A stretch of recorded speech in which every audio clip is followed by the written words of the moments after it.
वृंदावन बिहारी लाल की जय। सियावर रामचंद्र भगवान की जय। पवन सुत हनुमान जी महाराज की जय। ओम नमः पार्वती पतये हर हर महादेव। हरि ओम हरि ओम। परम मंगलमय परात्पर परम ब्रह्म परमात्मा अकारण करुणा करुणालय अखंडित विनिंदित श्री तड़िद्वित कल्पतरु पीताम्बरधारी भगवान की कृपा से हम सब यहाँ श्री गीता ज्ञान मंडल में श्रीमद् भागवत महापुराण के श्रवण के लिए एकत्र हुए हैं।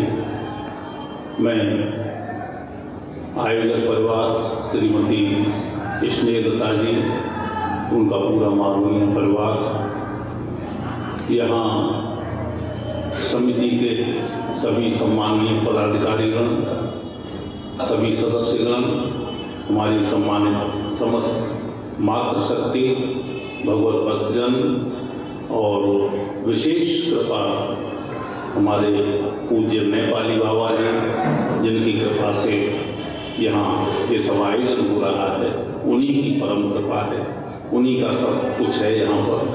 उनको बार बार प्रणाम। और आप श्रीमद् भागवत कथा का श्रवण करेंगे बड़े प्रेम से, बड़े ध्यान से। अनेक बातें, देखिए कुछ श्रोता तो हमारी माताएं और श्रोता ऐसे हैं जो निरंतर कथा का श्रवण करते हैं। संत महात्मा महापुरुष लोग आते हैं और अपनी अपनी तरह से कथाएं कहते हैं, बहुत सुंदर सुंदर कथाएं। और कुछ नए लोग भी हैं जो शायद सत्संग में ना आते हों, भागवत पुराण के श्रवण हेतु आए हैं। इसलिए सब लोग बड़े प्रेम से, शांति से, और कहीं मुझे लगता है कोई बात ऐसी हो जो समझ में ना आ पा रही हो तो आप बाद में पूछ भी सकते हैं कथा के बाद कि ये महाराज जी कथा आई थी तो ये हमारी समझ में नहीं आई, तो इसमें कोई बुराई की बात नहीं है।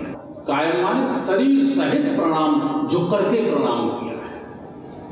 सूत जी महाराज को 20 वर्ष की आयु है मानस। ध्यान रखना, पूजा सदैव ज्ञान की होती है। कोई ये कहे कि मैं धन में बड़ा हूं, मैं बल में बड़ा हूं, मैं आयु में बड़ा हूं, वो बड़ा नहीं। धन वृद्धा, बल वृद्धा, आयु वृद्धास्तथैव च ते सर्वे अब ज्ञान वृद्धा किंकरा शिष्य किंकरा। जो ज्ञान में बड़ा है वही पूजनीय है। इस धरती पर आज तक कोई धनवान पूजित नहीं हुआ, ध्यान रखना इसका। हाँ, मैगजीनों में धनवानों की सूचियां तो निकल जाती हैं, बिल गेट्स नंबर 1 पे है, अनिल अंबानी नंबर 2, मुकेश अंबानी नंबर 3, वो एक अलग चीज है। लेकिन पूजा हमेशा ज्ञान की हुई है। धन की कभी पूजा नहीं हुई, बल की कभी पूजा नहीं हुई, आयु की कभी पूजा नहीं हुई। इनका सम्मान तो हो सकता है, लेकिन पूजा सदैव ज्ञान की ही होती है। संत आए और संत आपस में चर्चा क्या करते हैं? जब संत आपस में मिलते हैं तो भगवत चर्चा करते हैं, व्यर्थ की बातें नहीं करते। जीवन में संत आया तो समझो बसंत आया, ये कहते हैं महात्मा लोग। प्रत्येक के जीवन में एक गुरु, एक संत अवश्य होना चाहिए, प्रत्येक के जीवन में होना चाहिए। एक महात्मा कहा करते थे कि संत जहां जहां जाता है वहां सोना सोना हो जाता है, सोना सोना हो जाता है। और जब वहां से छोड़ करके जाता है तो सूना सूना हो जाता है। सब तो एक से ही है। संत चले गए तो सूना सूना हो गया, और संत आ गए तो सोना सोना हो गया। सोना सोना अच्छा ही अच्छा हो गया। इसलिए संत का क्षण और अन्न का कण ये कभी व्यर्थ न जाए, दोनों बड़ा महत्वपूर्ण है। संत आपके घर आए तो आप कभी उनसे व्यर्थ की बात मत करिए, केवल अपने कल्याण की बात करिए। गुरुदेव, हे संत प्रवर, हमारा कल्याण कैसे होगा? हमें क्या क्या करना चाहिए जिससे कि हमारा जीवन सुधर सके, ऐसे प्रश्न होने चाहिए। व्यर्थ के प्रश्नों में उनका समय हम नष्ट करते हैं। हमारे बेटे की शादी नहीं है, महाराज हम क्या करें। अब महात्मा के पास कोई मैरिज ब्यूरो तो है नहीं, कोई मैरिज ब्यूरो खोल रखा हो तुम्हारे बेटे की शादी करा दे ना। इस तरह के प्रश्न संतों से मत करिए। गुरुओं और संतों के साथ आत्म कल्याण के प्रश्न करने चाहिए, गुरु और संतों से। इसलिए ध्यान रखना, दुष्ट संग जोड़ना चाहे तो कभी मत जोड़ना, और संत संग छोड़ना चाहे तो कभी मत छोड़ना। पीछे लग जाना संतों के, और अगर दुष्ट और पापी हो वो कितना ही आपसे जुड़ना चाहे, कभी उनके साथ मत जुड़ना, उनसे बचकर रहना। उनका क्षणिक संग आपको पतन की ओर ले जा सकता है, क्षणिक संग, ध्यान रखना। यदि एक मात्रा, जरा सी एक मात्रा कम हो जाए तो अर्थ का अनर्थ होता है, जरा सी एक मात्रा कम होने से। दुष्ट क्षणभर के लिए मिलेगा तो वो अपने जीवाणु आपको दे जाएगा, पाप के जीवाणु आपको दे जाएगा और आप पतन की ओर जा सकते हैं। ध्यान रखना। एक जैसे शब्द है, अब शंकर है और शंकर में से ऊपर से बिंदी हटा दो तो शक्कर रह जाएगा, क्या रह जाएगा? कहां शंकर और कहां शक्कर। शिव है, शिव से मात्रा हटा दो शब हो जाएगा, कहां शिव और कहां शब। जरा सी भूल से, जरा सी मात्रा कम होने पर अर्थ का अनर्थ हो जाता है, ध्यान रखना। कंप्यूटर में कितना कुछ भरा पड़ा है, आपके लैपटॉप में कितना पूरा सब कुछ भरा हुआ है। एक वायरस, छोटा सा एक सूक्ष्म वायरस उसमें अगर प्रवेश कर जाए तो पूरा गणित गड़बड़ हो जाता है, पूरा गणित डिस्टर्ब हो जाता है। इसी तरह से जरा सी हम भूल कर जाएं तो हमारे माइंड में इन्फेक्शन हो सकता है, ध्यान। इसलिए कभी दुर्जनों का संग मत करना। अगर अपना भला चाहते हैं, प्रणाम करके उनसे बचते चले जाना, संत महापुरुषों की शरण में चले जाना, जिससे हमारा ये जीवन धन्य हो सके, हमारा ये जीवन सफल हो सके। हम मानव योनि में आए तो हमारा मनुष्य जीवन सफल हो सके। ऐसे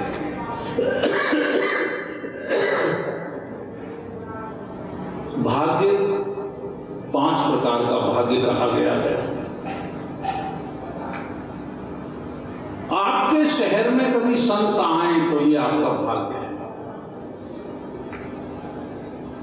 आप उन संत के दर्शन करने जाएं, ये आपका सौभाग्य है।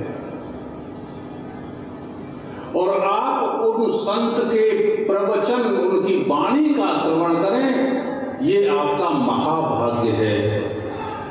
और कहीं कृपा करके वो संत आपके घर आ जाएं तो ये आपका परम भाग्य है। और आप इन सब से दूर हैं संतों से तो ये आपका दुर्भाग्य है, ये दुर्भाग्य है। 5 प्रकार का भाग्य कहा जाता है। इसलिए संतों के साथ जुड़िए, महात्माओं के, श्रेष्ठ पुरुषों के साथ जुड़िए, श्रेष्ठ पुरुषों के साथ, उनसे आपका कल्याण होगा। क्योंकि जीवन का तो कोई, मैंने बताया, काल व्याल मुख ग्रास त्रास निर्णास हेतु। काल व्याल मुख ग्रास, काल मुंह खोले हुए बैठा है सांप की तरह। काल मुंह खोले हुए बैठा है, वो कब अपना मुंह बंद कर दे और हमारी राम नाम सत्य हो जाए, कोई पता नहीं। हम उस मुख में बैठे हुए हैं, काल रूपी सर्प के मुख में हम बैठे हुए हैं। वो कब अपना मुख बंद कर दे, कोई पता नहीं। हमने देखा सांप का मुंह खुला हुआ है और उसमें मेढक बैठा हुआ है, बड़े आराम से बैठा है। और मेढक अपनी जीभ से छोटे छोटे कीड़ों को लपक लपक के खा रहा है। उसे खुद ये पता ही नहीं है कि मैं इस सर्प के मुख में बैठा हुआ हूं। उसे पता ही नहीं कि किस क्षण मेरी मृत्यु हो जाए। वो अपने सुख आनंद ले रहा है। यही स्थिति हमारी है। हम सांसारिक सुखों में ऐसे लीन हो गए हैं कि ये भूल गए हैं कि हम काल रूपी सर्प के मुख में बैठे हुए हैं और नित्य पापों में लगे हुए हैं। ध्यान रखना, अधर्म से जो धन कमाया जाता है, अधर्म से जो धन कमाया जाता है, वो सब धन यहीं रह जाएगा और अधर्म हमारे साथ जाएगा। धन तो यहीं रह जाएगा, पाप से कमाया धन यहीं रहेगा और वो पाप जो है वो हमारे साथ जाएगा। लघु जीवन संबत पंचदशा, कल्पांत नाश गुमान असा। मानस में लघु जीवन संबत पंचदशा, कितना शेष है? छोटा सा जीवन, 10-5 वर्ष का जीवन शेष है। लघु जीवन संबत पंचदशा और कल्पांत नाश गुमान असा। और अहंकार कैसा है? जैसे कल्प के अंत तक हमारा नाश नहीं होगा, हम हजारों लाखों वर्ष जिएंगे, हम कभी मरेंगे नहीं, ऐसा अहंकार हमारे भीतर भरा हुआ है। और 10-5 वर्ष से ज्यादा हमको जीना नहीं। सूत जी और शौनक ऋषि का संवाद हो रहा है। सूत जी महाराज कहते हैं कि भागवत सुनने का अधिकार सबको नहीं है। जो भाग्यवान हैं, जिन्होंने पूर्व जन्मों में बड़े सुंदर कर्म किए हैं, वही भागवत महापुराण का श्रवण कर सकता है। ध्यान रखना, ये सूत जी महाराज कह रहे हैं। व्यापारी, ध्यान रखना, व्यापारी अधिक लेकर के आपको थोड़ा देता है। व्यापारी आपसे अधिक लेता है, थोड़ा देता है, और व्यास आपको थोड़ा लेकर के बहुत अधिक देते हैं। इतना अधिक देते हैं जिसका आप मोल नहीं कर सकते कि व्यास जी ने थोड़े से में हमको कितना कुछ दे दिया, हमारा जीवन बदल। कहाँ हम पाप की ओर जा रहे थे, हमने पाप का मार्ग छोड़ करके हम सत्मार्ग की ओर जा रहे हैं। ऐसे व्यासी होते हैं। व्यापारी तो ज्यादा लेके थोड़ा देता है, लेकिन व्यास थोड़ा लेकर के बहुत ज्यादा देते हैं। हाँ, और अगर कोई मर गया है और प्रेत योनि में है और दुख पा रहा है, वो अनेक तरह के कष्ट दे रहा है, पितर रूप में कष्ट दे रहा है, तो क्या उससे भी मुक्ति मिल जाएगी? गीता कहती है, अपिचेत सुदुराचारो भजते माम अनन्यभाः साधुरैव समन्तव्य समग्र वस्तु ही सब। गीता इस बात को भगवान कहते हैं कि अपिचेत सुदुराचारो भजते माम अनन्यभाः। दुराचारी और पापी से पापी पुरुष भी जब मेरा भजन करने लग जाता है और ये समझने लग जाता है कि भगवान का भजन ही सर्वोपरि है, तो साधुरैव समन्तव्य, मेरे मत में वो साधु के समान है। साधुरैव समन्तव्य समग्र वस्तु, वो साधु के समान। अपनी भूल को स्वीकार कर ले, मैंने पाप कर लिए तो कर लिए, अब नहीं करूंगा, ऐसा दृढ़ संकल्प कर ले, तो भगवान कहते हैं कैसे दयालु हैं। उन परमात्मा से ज्यादा दयालु कौन हो सकता है? जगत में अगर सबसे ज्यादा दयालु हैं तो वो परमात्मा है, और वो हमारे पिता हैं। हर क्षण हमारा भला चाहते हैं, हर क्षण हमारा कल्याण चाहते हैं। हमें उन्होंने जिन कर्मों को करने का आदेश दिया है, उन्हीं कर्मों को करना चाहिए। वेद विधानित कर्मों को करना चाहिए, शास्त्र विहित कर्मों को करना चाहिए, लेकिन हम अपनी मर्जी से गलत कार्य करते हैं। जितने भी गलत कार्य हैं, पाप कर्म हैं, वो परमात्मा की मर्जी से नहीं करते। ध्यान रखना, वो हम अपनी मर्जी से करते हैं। बहुत से लोग प्रश्न करते हैं कि साहब सब कुछ भगवान ही कराते हैं, तो हम पाप कर रहे हैं तो भगवान की इच्छा से कर रहे हैं ना। आप जब अपने बच्चे को स्कूल भेजते हैं तो उससे कहते हैं बेटा स्कूल जाना सीधे, वहां पढ़ना और पढ़ करके समय से वापस आना। पिता का यही तो कर्तव्य है। और बेटा चला जाए और सिनेमा देखने लगे और सिनेमा देख करके घर आ जाए, तो ये गलत कार्य किसने किया? क्या पिता ने कहा इस गलत काम के लिए? उसने अपनी मर्जी से किया। जितने भी पाप कर्म हो रहे हैं वो आपकी मर्जी से हो रहे हैं, और जितने भी शुभ कर्म हो रहे हैं, यज्ञ, दान और तप जो हो रहे हैं, वो परमात्मा की इच्छा से हो रहे हैं। ये कथा भगवान की इच्छा से हो रही है। और हम चोरी करते हैं, बेईमानी करते हैं, तो वो हम अपनी मर्जी से करते हैं, उसमें परमात्मा की कहीं मर्जी नहीं। देखो, उज्जैन में एक बड़े संत हुए थे, हरे राम जी महाराज। बहुत बड़े संत थे हरे राम जी महाराज, सुना हो नाम कभी तो। इतना बड़ा आश्रम, हजारों शिष्य वहां पर आते थे, कथा श्रवण करते थे, सत्संग में आते थे, बड़ी कृपा थी। आसपास के गांवों के लोग आते थे उज्जैन के संग। एक बार वहां से गांव था करीब 2-3 किलोमीटर, वहां के कुछ लोग आए और महात्मा के चरणों में प्रणाम करके कहा कि महाराज, हम आपका सत्संग सुनने तो रोज आते हैं, हमारी ऐसी इच्छा है कि आप 3 दिन का एक सत्र हमारे यहाँ रख लीजिए, सत्संग 3 दिन का हमारे यहाँ रख लें, बड़ी कृपा होगी। और संत तो कभी मना नहीं करते, सत्संग ही कह दो और संत तो हर समय तैयार है, उन्हें तो सत्संग ही अच्छा लगता है। वो ठीक है महाराज, परसों सुबह आप पधारें हमारे यहाँ, 6 बजे से सुबह सत्संग हो जाएगा। तो भाई हमको तो यहाँ से 4 बजे चलना होगा। कि हाँ महाराज, तो ठीक है, कोई दिक्कत नहीं है। अपने जो एक शिष्य था वहां पर, महात्मा जी ने कह दिया, भाई तुम मुझे 3 बजे जगा देना। मैं ठीक है महाराज। 15-16 साल का वो बालक था शिष्य, 2:30 बजे ही जगा दिया कि महाराज चलो 3 बजे, कि चलो। और थैला उठा लिया उसने, थैला उठा करके लेके चल दिया 2:30 बजे ही, और पीछे पीछे महात्मा। अब महात्मा जी ने देखा कि ये कभी बहुत लंबा हो जाता है, कभी बहुत छोटा हो जाता है, कभी इसका हाथ लंबा हो जाता है। महात्मा ने उसे रोका कि सुन सुन, तू कौन है, बता तू कौन है।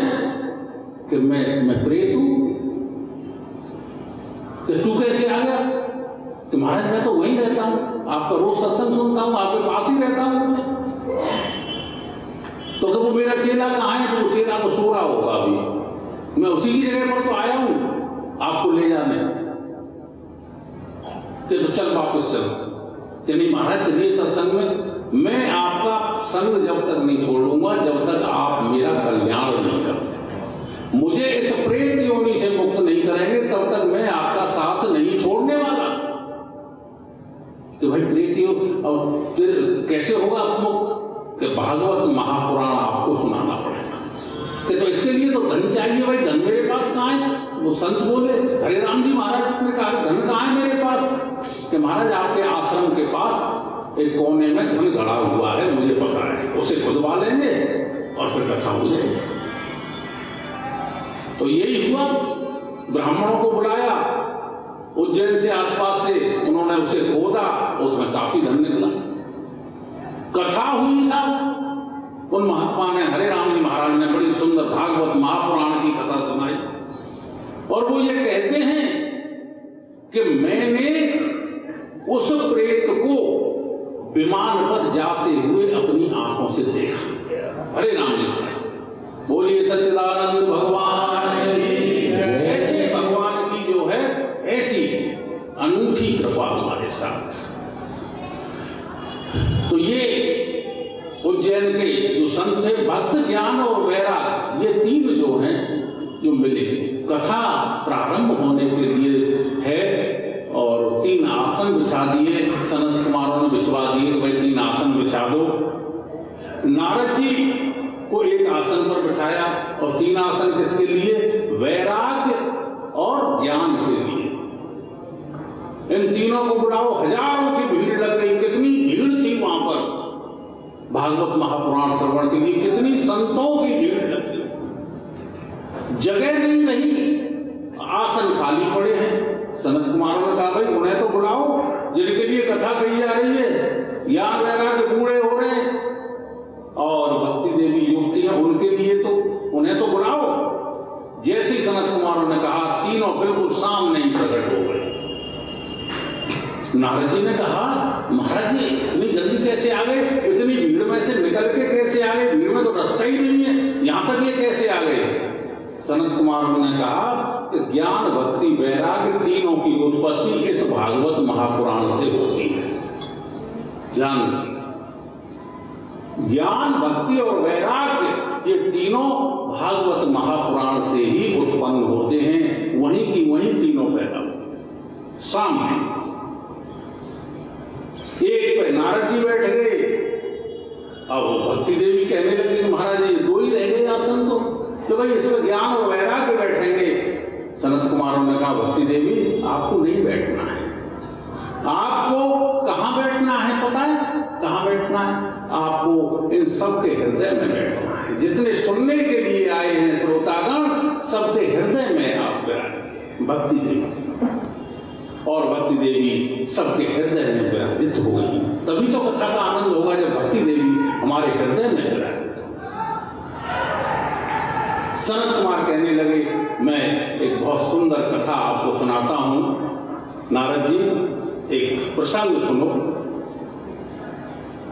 तुंगभद्रा तटे पूर्वम भूतपत्तनमुत्तमम यत्र वर्णो स्वधर्मेण सत्य सत्कर्म तत्परः। तुंगभद्रा नदी के किनारे एक गांव, तुंगभद्रा। अगर हम देखें तो तुंगभद्रा नदी क्या है? तुंगभद्रा ये शरीर है। तुंग माने अतिशय और भद्रा माने कल्याण करने वाली नदी। नदी कौन सी? ये शरीर। अतिशय कल्याण करने वाली नदी ये हमारा शरीर है जो हमारा कल्याण कर सकता है। तुंगभद्रा का अर्थ है। और वहां आत्मदेव नाम के एक ब्राह्मण रहते हैं, उनकी पत्नी का नाम धुंधली देवी है। आत्मदेव का अर्थ ये मान लें कि आत्मा देव होना चाहता है। आपकी जो आत्मा है ये देव होना चाहती है, ध्यान रखना। महापुरुष लोग कहते हैं कि आप इस धरती पर आए हैं तो भगवान बनने के लिए आए हैं, इससे कम पर समझौता मत कर लेना। आप में और भगवान में क्या अंतर है? आप में और उस परमात्मा में कोई अंतर नहीं। जीवात्मा और परमात्मा दोनों एक ही हैं, कोई भेद नहीं। अंतर केवल इतना है कि हम भिखारी हो गए और वो दाता बन गया, वो देने वाला बन गया और हम हाथ फैलाने वाले बन गए। बस यही अंतर है जीवात्मा में और परमात्मा। आप जरा मांगना बंद कर दीजिए, फिर वो किसको देगा?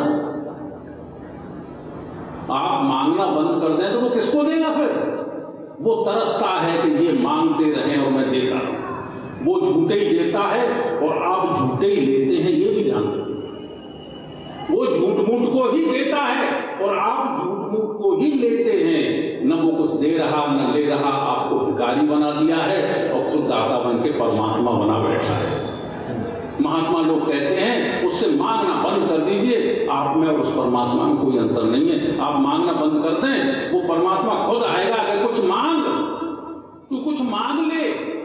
आप कहना मुझे कुछ भी नहीं चाहिए, कुछ भी नहीं चाहिए। वो गिड़गिड़ाएगा कि तू कुछ तो मांग। दाता ऐसे होते हैं, वो आपको भिखारी बनाए रखना चाहता है और खुद दाता बना। हाँ, और अगर कोई मर गया है और प्रेत योनि में है और दुख पा रहा है, वो अनेक तरह के कष्ट दे रहा है, पितर रूप में कष्ट दे रहा है, तो क्या उससे भी मुक्ति मिल जाएगी? गीता कहती है अपचेत सु दुराचारो भजते माम अनन्य भाव साधुरैव समन्तव्य समग्र वस्तु ही सब। गीता इस बात को भगवान कहते हैं कि अब चेत सो दुराचारो भजते माम अनन्य भाव। दुराचारी और पापी से पापी पुरुष भी जब मेरा भजन करने लग जाता है और ये समझने लग जाता है कि भगवान का भजन ही सर्वोपरि है, तो साधुरैव समन्तव्य, मेरे मत में वो साधु के समान है। साधुरैव समन्तव्य समग्र वस्तु, वो साधु के समान। अपनी भूल को स्वीकार कर ले, मैंने पाप कर लिए तो कर लिए, अब नहीं करूंगा, ऐसा दृढ़ संकल्प कर ले तो भगवान कहते हैं कैसे दयालु हैं। उन परमात्मा से ज्यादा दयालु कौन हो सकता है? जगत में अगर सबसे ज्यादा दयालु हैं तो वो परमात्मा है और वो हमारे पिता हैं। हर क्षण हमारा भला चाहते हैं, हर क्षण हमारा कल्याण चाहते हैं। हमें उन्होंने जिन कर्मों को करने का आदेश दिया है उन्हीं कर्मों को करना चाहिए। वेद विधानित कर्मों को करना चाहिए, शास्त्र विहित कर्मों को करना चाहिए। लेकिन हम अपनी मर्जी से गलत कार्य करते हैं। जितने भी गलत कार्य हैं, पाप कर्म हैं, वो परमात्मा की मर्जी से नहीं करते। ध्यान रखें, वो हम अपनी मर्जी से करते हैं। बहुत से लोग प्रश्न करते हैं कि साहब सब कुछ भगवान ही कराते हैं, तो हम पाप कर रहे हैं तो भगवान की इच्छा से कर रहे हैं ना। आप जब अपने बच्चे को स्कूल भेजते हैं तो उससे कहते हैं बेटा स्कूल जाना सीधे, वहां पढ़ना और पढ़ करके समय से वापस आना। पिता का यही तो कर्तव्य है। और बेटा चला जाए और सिनेमा देखने लगे और सिनेमा देख करके घर आ जाए, तो ये गलत कार्य किसने किया? क्या पिता ने कहा इस गलत काम के लिए? उसने अपनी मर्जी से किया। जितने भी पाप कर्म हो रहे हैं वो आपकी मर्जी से हो रहे हैं, और जितने भी शुभ कर्म हो रहे हैं, यज्ञ, दान और तप जो हो रहे हैं, वो परमात्मा की इच्छा से हो रहे हैं। ये कथा भगवान की इच्छा से हो रही है। और हम चोरी करते हैं, बेईमानी करते हैं, तो वो हम अपनी मर्जी से करते हैं, उसमें परमात्मा की कहीं मर्जी नहीं। देखो, उज्जैन में एक बड़े संत हुए थे, हरे राम जी महाराज। बहुत बड़े संत थे हरे राम जी महाराज, सुना हो नाम कभी तो। इतना बड़ा आश्रम, हजारों शिष्य वहां पर आते थे, कथा श्रवण करते थे, सत्संग में आते थे।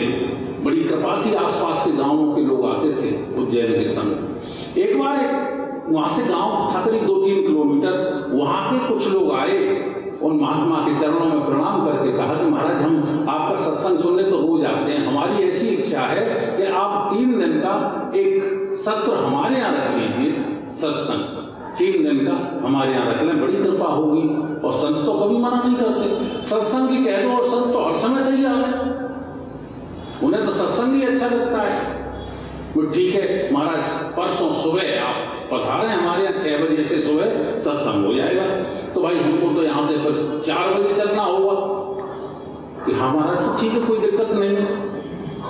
अपने जो एक शिष्य था वहां पर, महात्मा जी ने कह दिया भाई तुम मुझे 3 बजे जगा देना। मैं ठीक है महाराज। 15-16 साल का वो बालक था शिष्य, 2:30 बजे ही जगा दिया कि महाराज चलो 3 बजे।